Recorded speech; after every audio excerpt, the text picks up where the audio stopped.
មិនសំខាន់ដែលបងប្អូនគួរទិញទំនិញពីប្រទេសចិនជាមួយនឹង app យ៉ាង Xiao Purchase នៅក្នុង app មានទំនិញជាច្រើនប្រភេទមានតម្លៃធូរថ្លៃដែលបងប្អូនងាយស្រួលក្នុងការជ្រើសរើសនិងធ្វើការបញ្ជាទិញ ទោះបងប្អូនអាចចេះភាសាចិនក៏អាចទិញទំនិញពីប្រទេសចិនបានដែរដោយសារក្នុង app យ៉ាង Xiao Purchase មានដល់ទៅ3ភាសា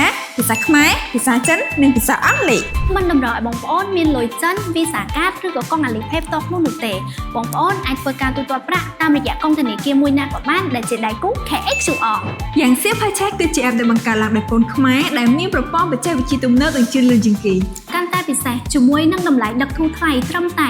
$1.2 ក្នុង1គីឡូក្រាមប៉ុន្តែប្រសិនបើទំនិញបងប្អូនទូទៅក្រោម1គីឡូក្រាមគឺគិតតាមទំហំនិងខាំជាក់ស្ដែងចាប់ពី $1,200 រៀលឡើងទៅរយៈពេលដឹកលឿនរហ័សចន្លោះពី7ទៅ10ថ្ងៃតែប៉ុណ្ណោះសម្រាប់ចម្ងល់ឬព័ត៌មានផ្សេងៗបងប្អូនអាចធ្វើការ comment នៅខាងក្រោមវីដេអូនេះ ឬឆាតមកកាន់ page ផ្លូវការយ៉ាង Xiao Purchase Cambodia